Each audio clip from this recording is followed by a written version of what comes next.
Jonas stepped out of the transport pod and looked around. The forest stretched out in every direction.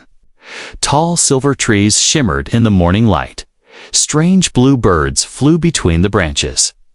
Everything looked peaceful, too peaceful. This place gives me the creeps, Jonas muttered, slinging his tool bag over his shoulder. He was here for a simple job. Fix the broken communication tower at the edge of Colony 9. No backup, no crew, just him and a few drones. The tower was half buried in vines when he reached it, metal cracked, wires exposed, and the power unit blinking red. Jonas sighed. This? It's going to take all week, but before he could start working, he heard a rustle in the trees. He turned quickly, hand reaching for his sidearm. But instead of danger, he saw something unexpected. A girl. She stood a few meters away, tall, slim, with glowing silver eyes and hair like woven moonlight. She wore a long robe made of leaf-like fabric, and she smiled. "Hello," she said, tilting her head. "You are the human fixer." "Yes." Jonas blinked. "You speak English?" She laughed. "Only a little," she said, holding up 2 fingers. "But I listen well." He lowered his hands slowly. "Who are you?" "I am Alira," she said cheerfully. "I watched this place, and you came like thunder." Jonas frowned. "No one told me there were natives living nearby." She stepped closer, curious eyes scanning his tools. "I saw the spark house break. I wanted to see who would fix it." Jonas scratched the back of his neck. "Well, I guess that's me." She smiled again, wide and innocent. "I help." He hesitated, then nodded. "All right, but don't touch the red wires." Alira laughed again.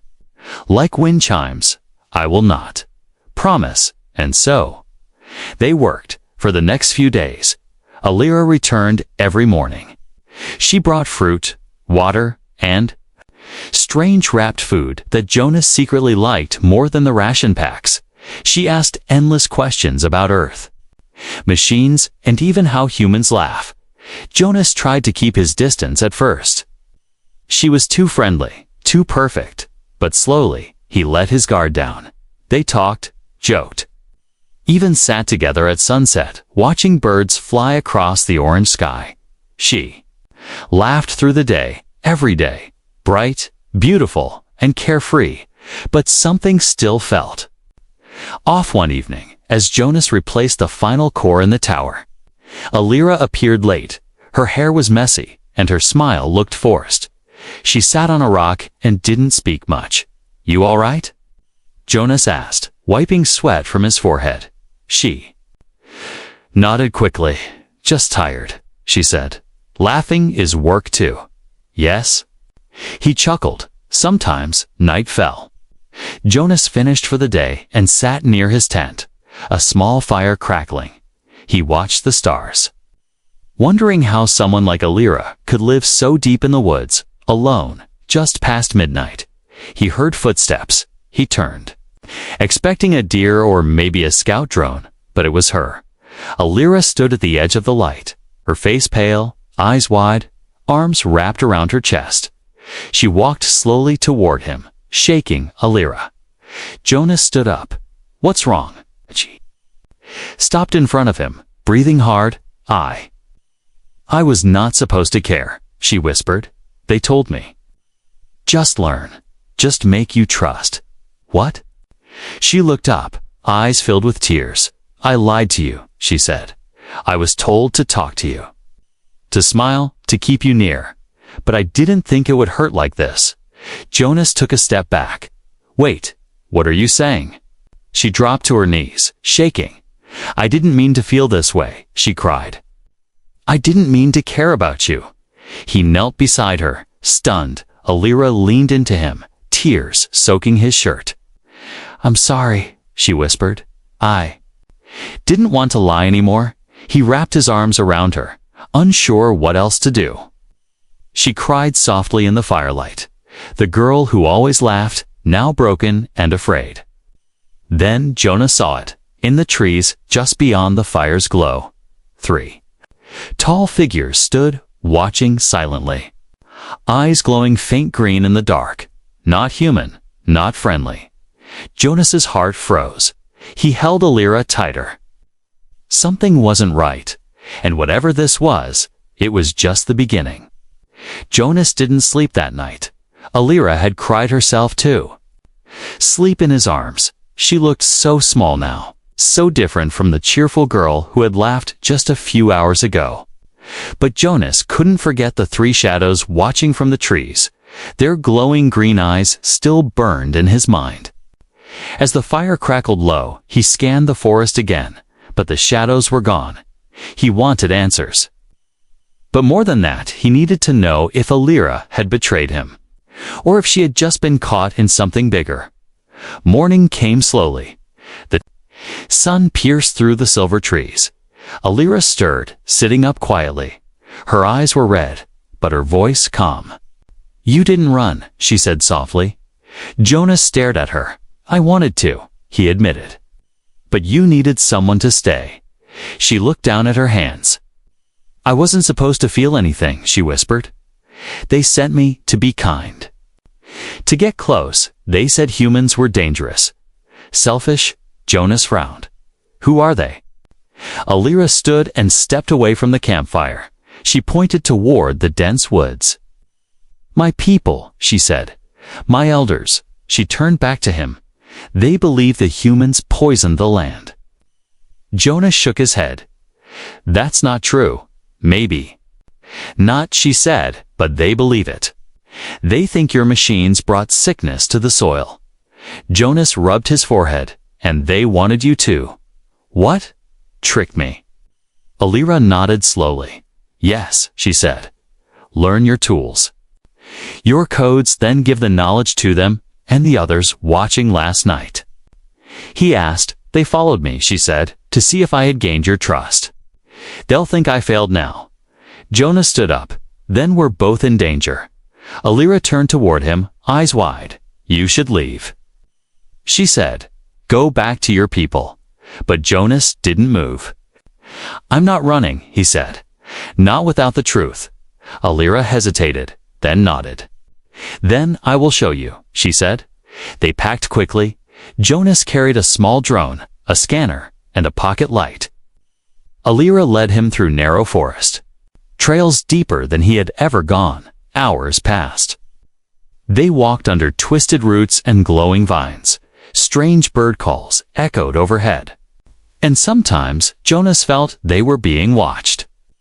Finally, they reached a clearing. At the center stood a cracked stone building. Moss and vines covered its surface, but Jonas could still see the ancient markings. "What is this place?" he asked. "A memory," Alira replied, "from before your people came."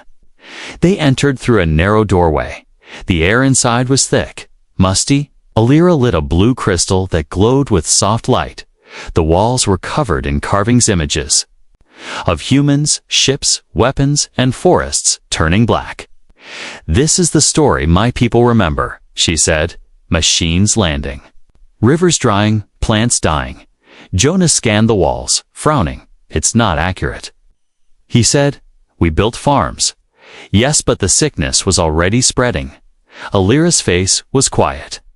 "My elders think the sickness is your fault," she said, "but I wanted to see for myself. And what do you believe now?" Jonas asked. Alira looked at him, her silver eyes soft in the crystal's glow. "I believe in you," she whispered, "not the machines." Jonas swallowed hard. His heart ached at her words. He reached out and gently touched her hand. "Thank you," he said, but the moment was broken by a sharp hiss. From the dark hallway, movement, three figures appeared dressed in leaf armor. Holding spears, Alira froze. "Don't run," she whispered. "They're scouts." The tallest stepped forward. "Alira," he said coldly, "you were told to return by sundown." "She's with me," Jonas said. Stepping forward, the scout ignored him. "You were not sent to bond with him." He snapped. "You were sent to report." "I won't lie anymore," Alira said boldly. "I've seen his heart." "You have betrayed your own," the scout growled. Alira's body trembled, but she stepped in front of Jonas. Then, "I'll leave my own," she said. "If they choose hate." The scout's eyes narrowed. "You'll regret this," he said, then turned and vanished into the shadows, the others following. Jonas and Alira stood in silence. The temple glowed. Behind them, the forest quiet. Now what? Jonas asked. Alira looked toward the trees. "They will not let me come back," she said. "They will tell the elders." Jonas clenched his jaw. "Then we find another way," he said. "Together." Alira looked at him, truly looked, and smiled again, but this time it wasn't a mask. "I'm not afraid anymore," she whispered. And as they left the ruins behind, the wind carried a whisper through the trees. Something was coming, and they would face it as one. The forest air had changed. It felt colder now, heavier. Jonas and Alira moved quickly, taking small forest paths few humans had ever walked. They didn't speak much. Every sound made them stop. Listen, then keep walking. "They'll tell the elders I betrayed them," Alira said, not looking at him. "I've broken a sacred trust." Jonas glanced at her. "You did the right thing." He said, "You followed your heart." She smiled faintly. "I'm not sure that will protect me." They arrived at the edge of the forest by midday. From there, Jonas could see the human outpost gray metal walls, blinking towers. It looked so out of place near the green trees. "You can't go in with me," Jonas said. "They'll see you as a threat." "I know," Alira replied, "but I'll wait nearby." Jonas touched her hand quickly before turning, then walked out into the open, toward the gates, toward the humans. He hadn't been back here in days. The guards at the gate looked surprised to see him. Engineer Jonas once said, "We thought you were dead." "Not yet," Jonas muttered. "I need to speak to Commander Brask." Inside, the outpost smelled of burnt oil and metal. Busy workers moved in and out of halls, carrying wires and tools. But Jonas felt out of place now. Like a visitor in his own camp, the commander's office was dimly lit. A large man with a beard and gray uniform sat behind a screen. Jonas Brask said, "You're late. I was gathering data." Jonas replied, and something more. He told Brask everything about the tower, the sickness, the scouts. And most of all about Alira. The commander listened quietly. Arms folded. "So this girl," Brask said. "She was spying on you at first." "Yes," Jonas admitted. "But she changed. She risked her life to help me." Brask leaned back. "And now the locals see us as poison," he said. "This could turn into another frontier war." "It doesn't have to," Jonas said. "There's a chance to fix this." To speak peace, Brask tapped his screen, thinking. "We've had probes reporting strange energy signatures near there." "Temples," he said. "Old tech may be dangerous if misused." Jonas nodded. "I've seen it," he said. "Alira showed me ruins. Some of it is ancient. Maybe even pre-human." Brask looked him dead in the eyes. "You trust this girl?" "With my life," Jonas said. Without hesitation, after a long pause, Brask spoke. "You'll go back," he said, "but not alone. I'm sending a drone with you. Full sensor sweep. If this turns bad, we'll know." Jonas walked out of the outpost with a tracker drone hovering behind him. He returned to the forest line where Alira waited, sitting on a fallen log. "You came back," she said. "I said I would," Jonas replied. She noticed the drone. "Is that watching us?" "Kind of," he said. "But don't worry, it's not armed." Alira sighed. "Your people don't trust mine, and yours don't trust mine either," Jonas said.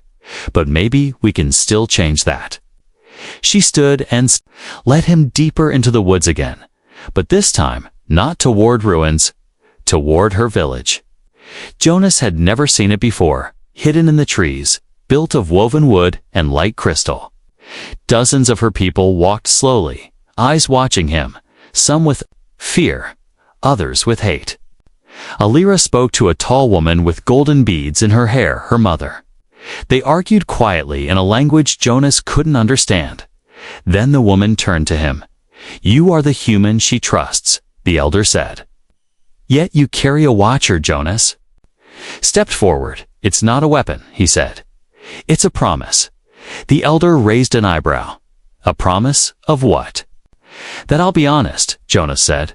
"That I'll be seen." After a long silence, the elder spoke. "There is something you must see," she said. "It may explain the fear we carry." She led them to a sacred chamber under the village. Walls carved with star maps and crashing ships, Alira whispered. "This is our oldest story." A machine sat in the center, cracked open. It pulsed faint blue light. Jonas scanned it. "This isn't human," he said in shock. "This is older." "Way older." The elder nodded. "It brought sickness before your people arrived. But when humans landed, it awakened again." Jonas understood now. They had blamed humans for something buried deep long before, but their machines may have accidentally triggered it again. "If we shut it down," Jonas said, "it might heal the land." Alira looked at him with hope in her eyes. "Can you?" "I'll try," he said, "but we'll need both sides to agree. Then we better hurry." The elder said, "The war drums have started in the north." The stars were still in the sky when they came for her.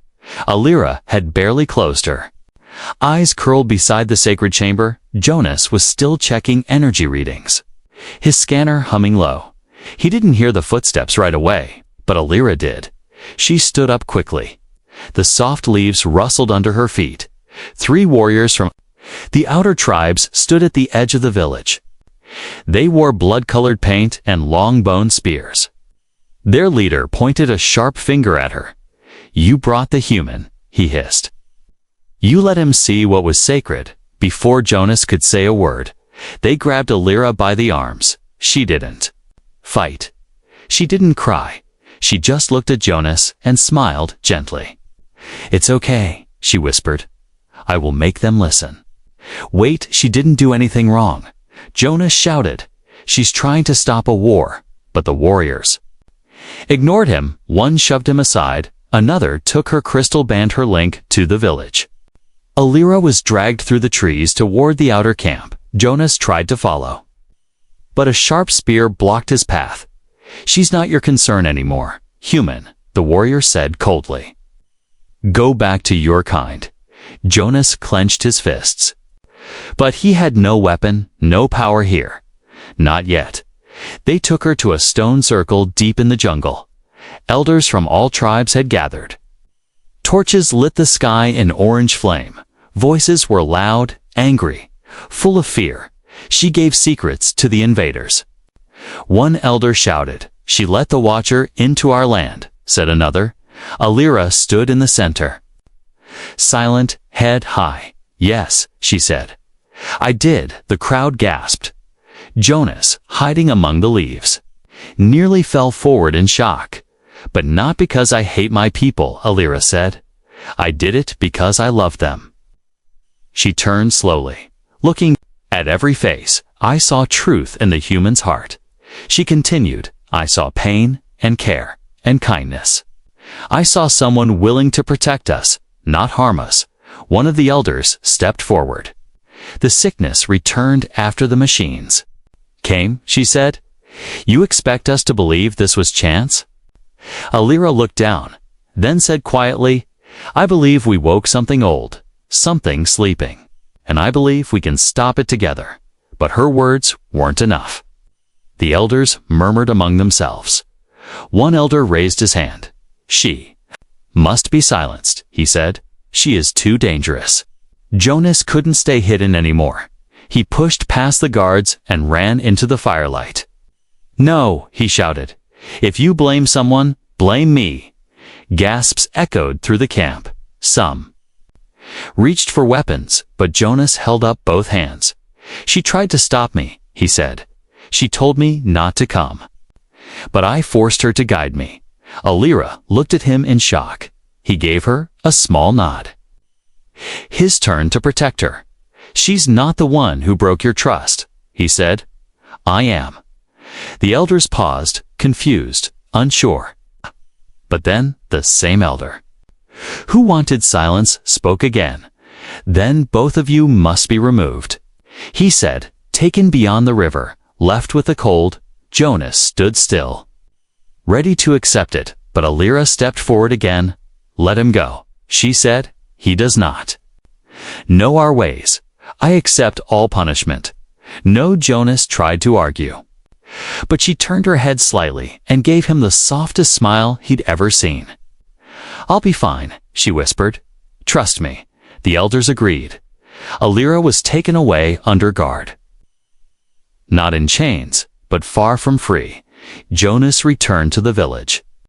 Alone, he sat by the same fire where she used to bring fruit. Her laughter no longer filled the trees. The drone hovered silently behind him, still recording, still watching. Jonas activated it. Send a message, he said, to Commander Brask. Tell him we need a meeting. That night, Jonas couldn't sleep. He stared at the stars and thought of her, the girl who always laughed. Even when the world turned against her, even when her own people rejected her. She had taken the blame so he could be free. Now it was his turn to return the favor. At midnight, he whispered into the dark, I'll get you back, no matter what it costs me. And the forest, silent and cold, seemed to whisper back, hurry. Jonas couldn't wait any longer. The message to Commander Brask had been sent, but no reply came. No rescue, no orders, nothing. He sat by the edge of the camp, watching the jungle breathe under the night sky. His hands clenched the edge of his tool bag. He had made a promise to her, to himself. I'm coming, he whispered, to bring you home. He moved before dawn, wearing a dark hood, carrying only what he needed. The drone floated silently behind him, scanning the terrain. Alira was being held across the river cliffs, deep in a forbidden valley, a place no human had ever entered. It was said to be cursed, but Jonas didn't believe in curses any more, just people. Choices and consequences. The climb down the cliffside was sharp and wet. Vines snapped beneath his boots. Sharp rocks scraped his arms. But he didn't stop. By mid-morning, he reached the valley floor. It was quiet, too quiet. Even the birds stayed away. The trees here were blackened, roots twisted like claws, radiation levels rising. The drone beeped softly. Jonas held up a small tablet. The data spiked, then dropped, suddenly, like something had suppressed the signal. That's not natural, he muttered. He moved deeper into the valley. That's when he saw her, Alira, sitting alone in a stone circle. Her hands were bound with glowing bands, but she was awake, alert. She looked up the moment he stepped closer. Her eyes widened. Jonas. He knelt beside her. I told you I'd come. You shouldn't be here. She whispered. They'll kill you. They'll have to catch me first, he said with a grin. Then he pulled a small cutting tool from his belt and sliced the energy bands. Alira gasped as her arms came free. You don't understand, she said. They were planning to move me deeper underground, to the chamber. Jonas blinked. What chamber? She looked toward a nearby cave where the sickness began. She said, they want to feed it, to wake it, to unleash it on your people. Jonas shook his head. No, they'll start a war. Alira nodded. They think it's the only way to survive. Jonas helped her to her feet. We have to stop it, he said, together, but before they could move. The sound of horns echoed through the trees. Then footsteps, dozens of them surrounding the valley. Alira pulled Jonas. Behind a large rock, they know you're here, she whispered. They'll think I brought you. We'll make them think we left, he said. Jonas activated the drone. Deploy decoy. The drone flew high and launched a flashing beacon into the far side of the trees. At once, shouts rang out. Warriors ran toward the sound, thinking it was them. Jonas grabbed Alira's hand. Run, he said. They darted through the trees, Branches tore at their clothes, but neither looked back. Soon they reached a high cliff at the bottom, a rushing river. No way around, no bridge, just the drop. Alira looked at him. "I can swim," she said. "Can you?" Jonas looked down at the wild water. "No idea," he said. "Guess we find out." They jumped. Cold hit them like knives. The river spun them in circles, dragging them under. But Jonas grabbed her and kicked toward the surface. They burst out, coughing, gasping. Then the current carried them far down the canyon, away from the warriors, until finally they reached a quiet bank. Safe, for now. They climbed out, soaked and bruised. Jonas collapsed beside her. Alira laughed weakly. "That was stupid," she said. "Very." Jonas agreed, "but worth it." They lay there a moment, breathing. Then Jonas sat up. "We need to destroy whatever's inside that chamber," he said. "If we can stop it, maybe we can stop this war." Alira nodded. "I know where." "The entrance is," she said, "but it's guarded and unstable." "Then we'll be careful," he said. "You with me?" She smiled again, her eyes soft, glowing gently. "Always," she said. "I told you, I believe in you." And as they stood up together, the sun broke through the clouds, lighting the path ahead. 2 fugitives, 1 promise, and a dangerous truth waiting to be uncovered. The rain came softly that night, not loud or angry, just a quiet drizzle. The kind that made the leaves shimmer and the air smell like earth and sky. Jonas and Alira had found shelter under a rock ledge near the river. A small fire flickered between them, giving light and warmth. For the first time in days, they weren't running, not hiding, not fighting, just resting. Jonas leaned back, one hand behind his head. "We should be worried right now," he said, "but this almost feels peaceful." Alira sat cross-legged, her wet hair falling across her face. She looked at him with tired eyes, but smiled anyway. "Maybe the world wanted us to have one quiet night," she said, "before everything changes." Jonas looked at her for a long moment. Her robe was torn, her arms scratched, her lips chapped from wind and cold, yet she still had that light in her, still smiled. "How do you do it?" he asked. "Laugh like nothing hurts, like the world didn't just try to break you." She looked down, poking the fire with a stick. "When I was small," she said, "I cried every night. My father told me, if the world doesn't give you joy, steal it." Jonas chuckled. "Smart man. He died when I was 8. Alira said quietly, "After that, I laughed more, not less. Because I knew it scared the pain." Jonas went quiet. He understood too well. "I lost my brother in the first wave," he said. "We came to this world thinking it would be safe, easy, but nothing was easy." She looked up at him, and this time, the silence between them felt full, not empty, like words weren't needed anymore. Jonas moved closer to the fire. "I don't know what will happen tomorrow," he said. "But if we fail, if everything goes wrong, just know this." Alira tilted her head. "I'm listening." "I don't regret meeting you," he said. "I don't regret any of it." She smiled, but tears welled in her eyes. "That's the first time anyone said that to me." She reached out slowly and touched his hand. The firelight danced across their fingers. Then, suddenly she laughed, not loudly, not wildly. Just a small, real laugh. Jonas looked at her, confused but smiling. "What's funny?" She wiped her eyes. "I was thinking," she said. "You came from the sky, full of machines, angry and lost. And now, here you are, sitting in the dirt, holding hands with a girl who was sent to spy on you." Jonas burst out laughing. "Too, yeah," he said. "When you put it like that, it's completely insane." They laughed together, and for a moment, the world forgot to be cruel. But the moment didn't last. The wind shifted. A soft clicking sound came from the trees. Jonas stood up fast, hand on his tool bag. "What is it?" Alira asked, already on her feet. The drone still hovering silently above flashed red. Unknown movement detected, it said, northwest, approximately 60 meters. Jonas narrowed his eyes. Then they heard voices, not human. Deep and sharp. Alira turned to him. "They're scouting again," she said. "They're checking the chamber, preparing for the awakening." Jonas looked at the dark forest. "We don't have time, do we?" She shook her head. "If they reach the chamber before us, they'll activate the source."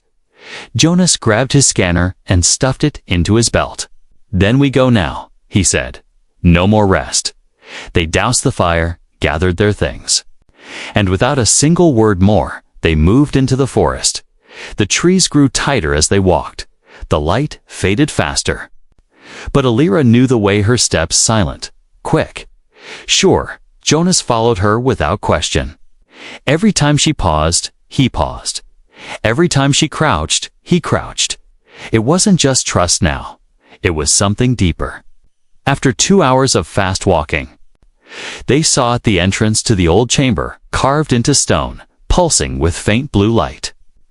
2 guards stood at the mouth of the cave, tall, armored in bone and bark. Holding spears that crackled with static energy, Jonas leaned toward her, whispering, "How do we get past them?" Alira didn't blink. "We don't," she said. "I do." She stepped out before he could stop her. "Wait." But she was already walking, slowly, hands raised. The guards shouted. Stepped forward, then stopped. "It's me," she said loudly. "Daughter of Elder Inari, I bring warning." The guards looked unsure. One lowered his spear slightly. Jonas watched from the shadows, holding his breath. "I need to speak with the spirit inside," Alira said. "It will listen to me." The guards hesitated, then nodded. "Be quick," one said. Jonas stared as she vanished into the light. Alone, he whispered to himself, "You better know what you're doing." Then he stepped forward. 2. Because whatever happened next, he wasn't letting her face it alone. Asterisk. The chamber pulsed with a strange light. It was alive. Not in a way Jonas could explain with science, but in a way that made the hairs on his arms stand up. The stone walls breathed. The blue veins glowed brighter with every step he took, and deep. Within he heard it, a low hum, like a whisper through metal. Alira stood at the center of the chamber, her arms raised, her eyes closed. She wasn't afraid, she looked. Connected, Jonas stepped closer, quietly. But the moment his foot touched the glowing floor, the entire chamber shook. A voice echoed, not spoken by any person, but deep and heavy, like it had waited 1,000 years to be heard. "You return," it said. Jonas froze. He looked around, but there was no face, no body, just energy. Alira opened her eyes slowly. "It speaks in memory," she said. "It's not alive the way we are." The voice continued, "You awakened us with fire and metal. You poisoned the roots. Now you come to finish it." "No," Jonas said, stepping forward. "I came to understand. I came to stop the war." The chamber dimmed for a moment, then flared again. "You lie," the voice said. "Your kind burns what it does not understand." Jonas reached into his bag and pulled out his scanner. "This machine," he said, "is not a weapon. It's just eyes." He placed it on the ground and stepped back. "I want to see what you truly are." The light shifted again. Then, without warning, an image appeared in the air. A hologram, ancient and flickering. It showed a time long before humans. Alien. Ships landing, machines moving across green worlds.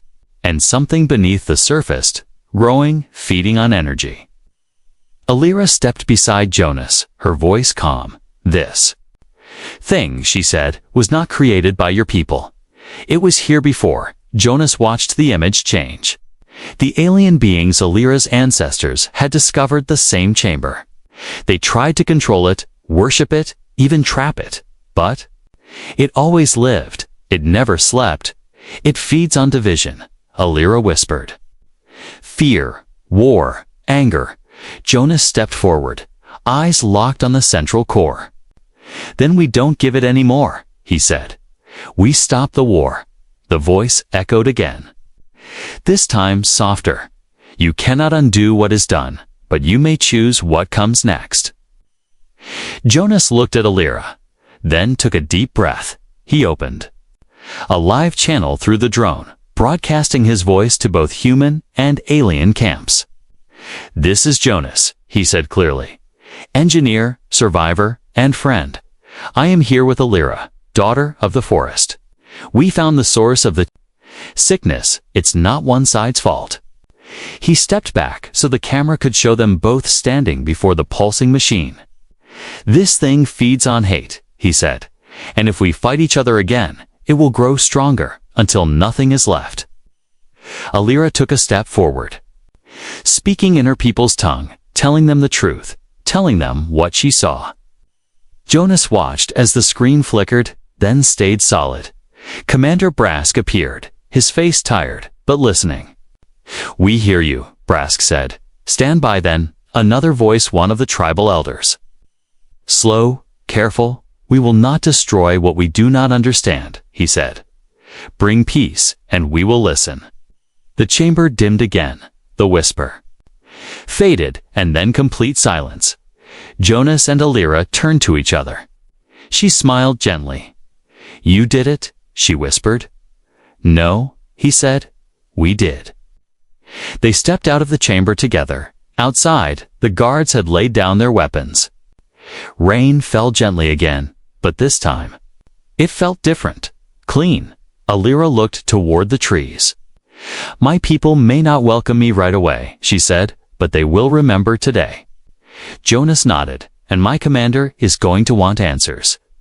They both laughed softly. The storm was over, for now. That night, they returned to the old camp near the river. The fire crackled again, just like before. Jonas sat beside her, watching the stars. "Do you think they'll ever stop fearing each other?" he asked. "Maybe not completely," Alira said, "but they'll learn, and if they forget," she added with a smile, "we'll remind them." He looked at her. "Every day," he said. "I'll remind them why I stayed." She leaned her head on his shoulder, and for the first time, no masks, no secrets, no running, they both just breathed. The girl who laughed through the day and cried in his arms at midnight had finally found her place, beside the human who refused to leave